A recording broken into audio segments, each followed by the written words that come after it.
Shalom pemuda remaja yang dikasihi oleh Tuhan. Kita bersyukur kepada Tuhan oleh karena kasih Tuhan tetap menjaga, memelihara kita sampai hari ini. Dan saya sebagai gembala sidang memberikan nasihat dan saran kepada kalian semua supaya kalian tetap rajin dan tekun dalam saat teduh. Saat-saat sekarang ini adalah baik bila kita banyak mengambil waktu untuk berdoa, membaca firman Tuhan, dan bersekutu dengan Tuhan di rumah. Memang saat ini kita banyak di rumah oleh karena kondisi wabah virus corona. Tentu Tuhan punya maksud, punya tujuan supaya hubungan kita dengan Tuhan menjadi sangat indah. Demikian juga gereja kita mengadakan ibadah online. Untuk itu saya mengajak kepada semua pemuda remaja, mari mengikuti ibadah online gereja kita setiap minggu dengan hikmat di rumah masing-masing. Kami percaya bahwa lewat pujian, doa, dan firman Tuhan akan menolong pemuda remaja juga bertumbuh di dalam iman kepada Tuhan. Dan yang utama juga, jagalah kesehatan dengan baik, tinggal di rumah, dan jalin hubungan terus dengan baik dengan keluarga, dan jaga jarak dengan orang-orang yang ada di luar rumah kita, supaya kita semua dalam kondisi baik-baik aja. Demikian nasihat dan juga saran saya sebagai gembala sidang buat kalian semua. Tuhan memberkati semua pemuda remaja. Shalom teman-teman GWC, saya tetap berharap kalian tetap sehat selalu dimanapun kalian berada, meskipun di rumah mungkin terasa bosan, jenuh, tidak bisa kemana-mana. Tapi ingat, kita harus tetap jaga kesehatan, tetap semangat mencari Tuhan, dan senantiasa boleh ingat saat teduh untuk boleh senantiasa mencari Tuhan. Mari kita akan merenungkan firman Tuhan dan kita akan berdoa terlebih dahulu. Bapa kami yang di surga, sekali lagi kami sungguh datang ya Tuhan. Kami penuh dengan kerinduan untuk boleh senantiasa diisi oleh firman-Mu. Tuhan, tolonglah kami semua sebagai anak-anak-Mu. Kami tetap haus ya Tuhan. Kami merindukan akan kehadiran-Mu tengah-tengah hidup kami. Berkati ya Tuhan akan waktu ini, supaya kami boleh sungguh mendengarkan suara Tuhan dan merenungkan firman-Mu. Bukalah hati kami, pikiran kami, dan kami boleh senantiasa tahu apa yang menjadi kehendak Tuhan, kerinduan Tuhan yang sudah Tuhan berikan kepada kami semua. Dalam nama Tuhan Yesus kami sudah berdoa. Amin. Teman-teman GWC, saya akan membacakan firman Tuhan yang terambil dalam 1 surat Petrus yang pertama, pasal yang pertama, ayat yang ketiga. Terpujilah Allah dan Bapa Tuhan kita Yesus Kristus, yang karena rahmat-Nya yang besar telah melahirkan kita kembali oleh kebangkitan Yesus Kristus dari antara orang mati kepada suatu hidup yang penuh pengharapan. Teman-teman GWC, kita sudah merayakan Paskah seminggu yang lalu atau bahkan lebih. Kita tahu bahwa sebenarnya Paskah itu adalah kebangkitan Kristus. Menurut teman-teman, apa sih artinya Paskah itu?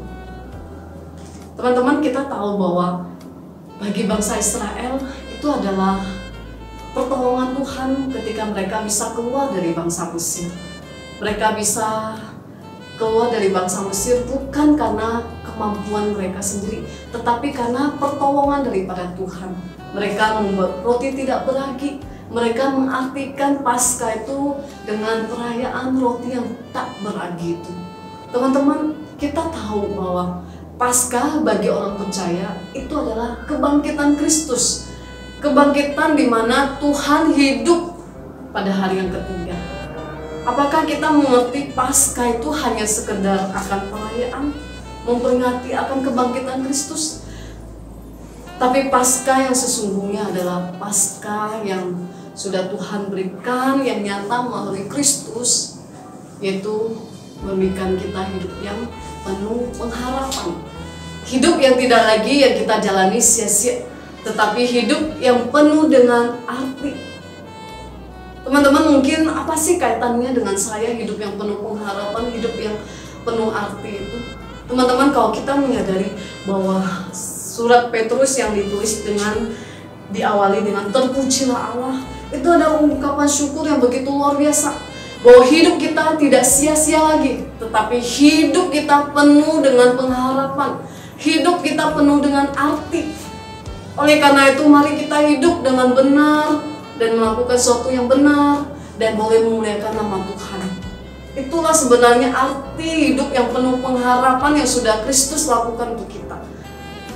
Hidup yang penuh dengan pengharapan, kita tahu bahwa kita seringkali mengerjakan tugas, ogah-ogahan, malas-malasan, tapi kita sekarang tahu bahwa hidup kita bukan hanya sekedar untuk sesuatu yang sia-sia, tapi kita akan melakukan tugas itu dengan sepenuh hati. Kita ujian online, kita dengan sepenuh hati juga. Tidak melakukan kecurangan dan benar-benar melakukan yang benar. Teman-teman, itulah arti hidup yang penuh dengan pengharapan. Hidup yang bukan sia-sia yang kita jalani hari lepas hari. Apalagi kita tahu bahwa virus corona ini banyak makan korban yang tidak kelihatan. Dan kita begitu takut, khawatir, sampai kapan akan virus ini bisa reda. Teman-teman, percayalah, hidup yang sudah Kristus berikan kepada kita adalah hidup yang penuh pengharapan, hidup yang penuh dengan arti, dan hidup yang penuh dengan pertolongan daripada Tuhan. Janganlah takut, tetaplah berharap kepada Kristus, dan andalkanlah Dia dalam segala kehidupanmu.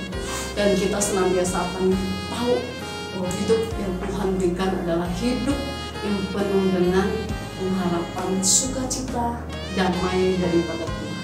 Kiranya firman Tuhan ini boleh memberkati kita semua, menguatkan kita, menghibur, dan meneguhkan kita untuk senantiasa mencari Tuhan. Mari kita berdoa. Bapa kami yang di surga, terima kasih untuk firman-Mu yang kembali mengingatkan kami, meneguhkan kami untuk senantiasa boleh mencari Tuhan akan hidup yang sudah Tuhan berikan kepada kami.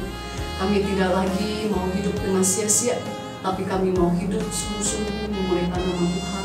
Meskipun kami tidak bisa melakukan apapun saat ini, tapi biarlah hati kami rindu, hati kami haus untuk senantiasa boleh mencari Tuhan, dekat kepada Tuhan. Terima kasih ya Tuhan, dalam nama Tuhan Yesus kami berdoa. Amin.